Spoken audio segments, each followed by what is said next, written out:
अस्सलामुअलैकुम नाजरीन, आप देख रहे हैं पैगाम औलिया चैनल।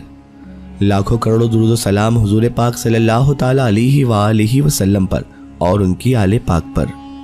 मोहतरम नाज़रीन कराम, जैसा कि आप और हम सब जानते हैं कि साल 2023 पूरी उम्मत मुस्लिमा के लिए बहुत इम्पोर्टेंट साल भी हो सकता है और सभी के लिए बहुत हैरान कर देने वाला साल भी हो सकता है। इस साल में कुछ ऐसी चीज़ें होने वाली हैं जिसका कोई अंदाज़ा भी नहीं लगा सकता। नाज़रीन मोहतरम, जैसा कि आप हम सब जानते हैं कि खिलाफत उस्मानिया जो कि 1923 में तोड़ दी गई थी और उसे ज़बरदस्ती ख़त्म कर दिया गया था, उसके बाद से ही 2023 का सभी को इंतज़ार था, क्योंकि ये 2023 ही था जो खिलाफत उस्मानिया को वापस कायम होने के लिए अड़चन बना हुआ था।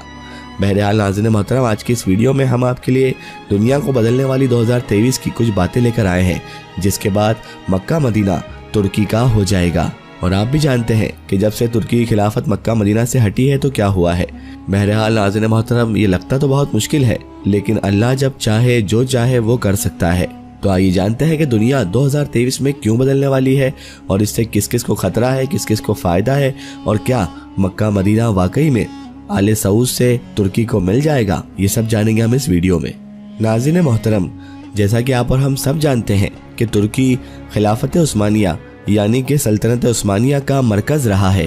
और नाज़रीन मोहतरम, इस सल्तनत का आगाज साल 1299 से शुरू हुआ और 1923 में खत्म हुआ, यानी कि 625 साल तक ये हुकूमत कायम रही। और नाज़रीन मोहतरम, उसके बाद इस हुकूमत को खत्म कर दिया गया। दरअसल दोस्तों, बात उस वक्त की है जब 1914 में पहला फर्स्ट वर्ल्ड वॉर शुरू हुआ था। तब दुनिया का बहुत बड़ा नुकसान हुआ था और इसी वर्ल्ड वॉर के बीच मुस्लिम दुश्मन देश जो थे उन्हें खिलाफत उस्मानिया को तोड़ने का मौका भी मिल गया था।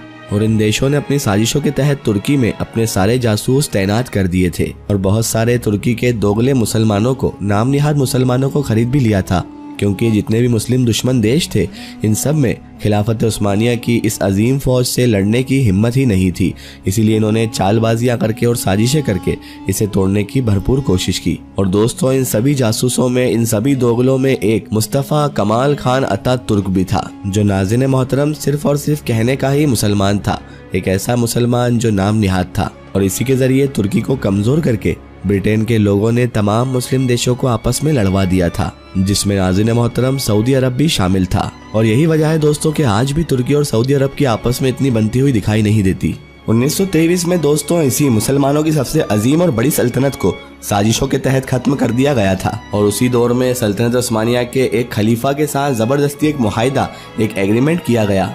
इत्तेहादी कुव्वत जिसमें इटली, जापान, ब्रिटेन और ऐसे कई इस्लामी दुश्मन देश, इन सब ने मिलकर एक मुआहिदा किया था, जिसे मुआहिदा लोज़ान भी कहा जाता है। और इस मुआहिदे एग्रीमेंट की मुद्दत जो थी वो 100 साल की थी। इस मुआहिदे के तहत सुल्तान की सारी के सारी चीजें जब्त कर ली गई थी। खिलाफत उस्मानिया जो 3 बरियाज़मों में फैली हुई थी, उस सल्तनत को भी पूरी तरह से खत्म कर दिया गया था, जिससे फिर नए 40 मुल्क सामने आए। दोस्तों, सल्तनत उस्मानिया इतनी ताकतवर सल्तनत थी कि जितने मुल्क, जितने बरियाज़म पर इनका कब्जा था, इनकी हुकूमत चलती थी। अगर आप वो देखें तो मौजूदा दौर में उन देशों के नाम कुछ इस तरह है: ईरान, इराक, फिलिस्तीन, रोमानिया, सऊदी अरब, दुबई, जॉर्डन, मिस्र और यूनान जैसे कई मुल्क सल्तनत उस्मानिया के अंडर में ही आया करते थे। और यही वजह है कि सल्तनत उस्मानिया में मुसलमानों की कुव्वत थी, उनकी शान शौकत थी। और दूसरे मुल्कों को, दुश्मनान इस्लाम को सल्तनत उस्मानिया से लड़ने से पहले बहुत बार सोचना पड़ता था। मगर दोस्तों, 1923 में जो मुआहिदा हुआ था उसमें जो शर्तें लगाई गई थी, उसने तुर्की को बांध कर एक तरफ फेंक दिया था। इतनी ज्यादा पाबंदी लग गई थी कि तुर्की का कुछ भी करना मुश्किल था। दोस्तों, सल्तनत उस्मानिया को पूरी तरह खत्म करके उसके सारे देश जिन पर सल्तनत कायम थी,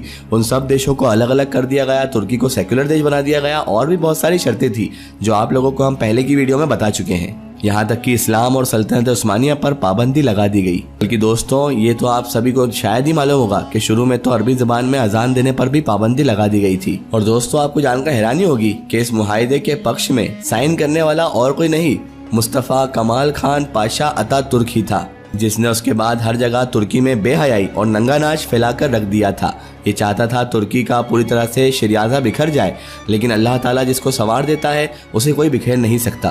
फिर इस्लाम को तुर्की से दूर कर दिया गया था। लेकिन दोस्तों, अब सूरत हाल बिल्कुल उल्टी हो चुकी है और सन 2023 करीब आ चुका है और उस मुआहिदे का अब एक्सपायर होने ही वाला है। अब सालों का मुआहिदा खत्म होने वाला है। जैसा कि आप और हम सब जानते हैं कि तुर्की पर इतनी पाबंदी होने के बाद भी इस्लाम के लिए, कौम के लिए, मुसलमान के लिए और हर जगह इंसानियत के लिए सबसे पहले आवाज तुर्की ही उठाता है।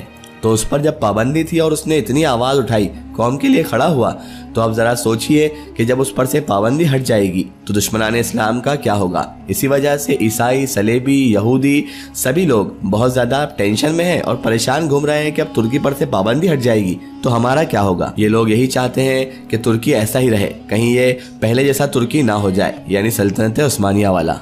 और तुर्की की मौजूदा जो लीडरशिप है वो भी खुद तैयब अर्दगान साहब जो तुर्की के सदर हैं उनके हाथ में ही है। और दोस्तों, तैयब अर्दगान साहब के बारे में सभी जानते हैं कि वो एक कौम परस्त इंसान होने के साथ साथ हमेशा दुनिया में एक अलग पहचान से ही जाने जाते हैं और इन्होंने ही अपनी मेहनत से तुर्की को एक इस्लामिक देश भी बनाया है। दोस्तों ये आप सभी जानते हैं कि मुसलमानों पर कभी भी कहीं पर भी जुल्म होता है, चाहे वो बर्मा का मामला हो, फिलिस्तीन का मामला हो या किसी और मुस्लिम कंट्री का या गैर मुस्लिम कंट्री का। आप सभी जानते हैं कि सबसे पहले अगर सबसे आगे कोई खड़ा होता है इन सब जुल्मों के खिलाफ तो वो होते हैं रजब तैयब अर्दगान साहब। दोस्तों, इन सारे इस्लामी दुश्मन मुल्कों को यही डर है कि कहीं उस्मानी खून फिर से जोश ना मार जाए, सल्तनत उस्मानिया फिर से वजूद में ना आ जाए, वरना इन इस्लामी दुश्मन देशों का क्या होगा। कहीं मुसलमान फिर से अपनी तारीख ना दोहरा दें। इसीलिए दोस्तों, तुर्की में हालात को मुसलसल खराब करने की कोशिशें की जा रही है और 2016 में जो फौजियों की तरफ से बगावत की गई थी वो भी अमेरिका की तरफ से ही करवाई गई थी दोस्तों, ताकि तुर्की कमजोर हो जाए। और ये सब सिर्फ इसीलिए है कि कहीं दोबारा से खिलाफत उस्मानिया कायम ना हो जाए। दोस्तों, अगर आपने भी रजब तैयब अर्दगान साहब की स्पीच सुनी होगी तो वो बार बार अपनी स्पीच में 2023 का जिक्र जरूर करते हैं और बार बार कहते हैं कि 2023 के बाद तुर्की पहले जैसा तुर्की नहीं रहेगा।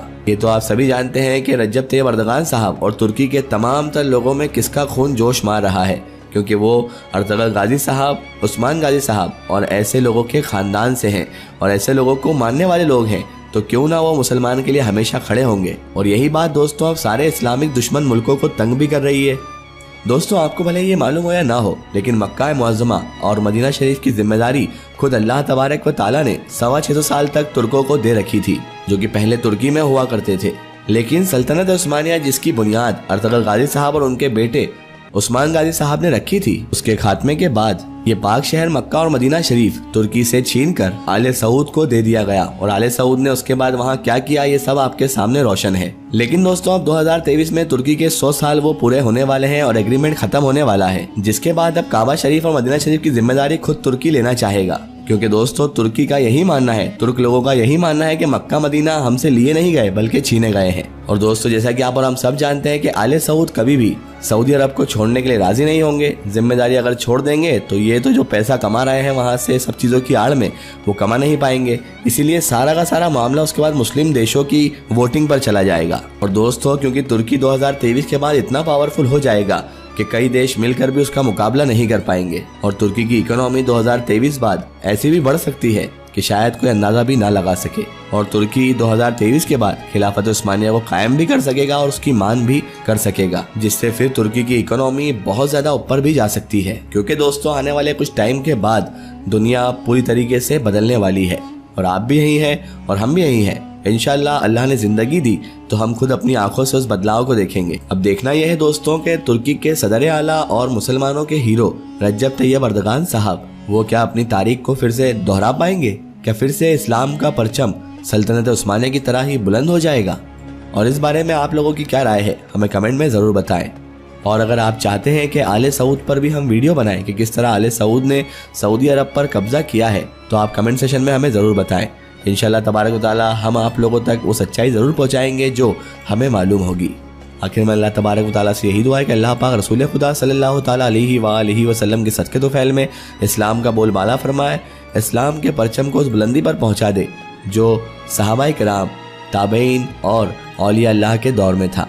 आमीन सुम्मा आमीन। सो नाज़रीन, आपको ये वीडियो कैसी लगी हमें कमेंट में ज़रूर बताएं और हमारे चैनल को सब्सक्राइब करना ना भूलें।